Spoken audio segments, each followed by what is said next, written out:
Hey everybody, Peter Zeihan here, coming to you from Colorado. A quick video today about what's going on with Iran and oil markets.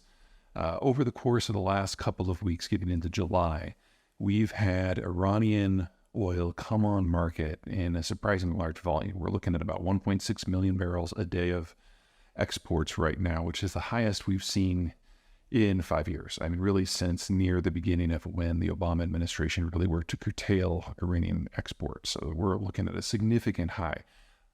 But if you look at overall production, it has hardly shifted at all. It's about 3 million barrels a day. What's happening here isn't that more oil is hitting the market.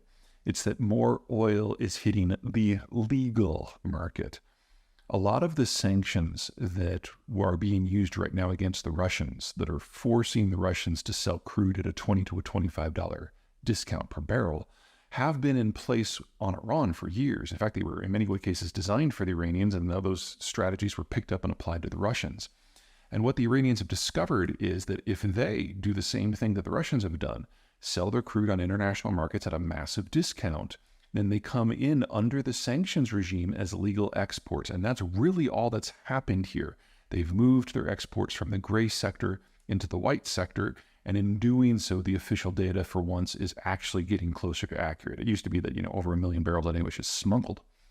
Now, for the Iranians, staying in the good graces of the oil markets in general and the consumers in general, and even in the United States in general, is much, much, much more important than it is to the Russians.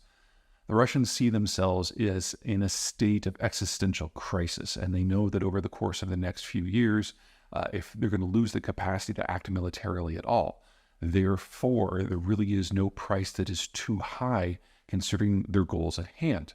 Iran's not in a situation like that. Iran is obviously in an ongoing jousting match with the United States about everything in the Middle East, but the life and death enmity that has developed between Moscow and a lot of the world just isn't there. There's hostility, certainly. I don't mean to suggest that this is all sunshine and rainbows, but Iran's not fighting for its existence here, and that gives it a little bit more patience in dealing with this or that. Second, despite Russia's many, many, many failings, it is still a significant manufacturing power and agricultural power. It produces a lot of what it needs, even if the quality is horrible. Iran doesn't. Iran never industrialized like the Soviet system did, and they rely on the outside world for cars and for planes and electronics and paperboard and food. And so they need to maintain connections to the rest of the world in order to survive as a modern state at all. And that means they're willing to suck it up politically in cases where the Russians wouldn't even consider it. There's an opening here diplomatically should the Biden administration choose to take it. No idea if that's going to happen. But it does mean that the Iranians are more willing to do something that the Russians will not even consider. And that's talk. And that provides some opportunities for both sides. Okay, that's it from me. You guys take care.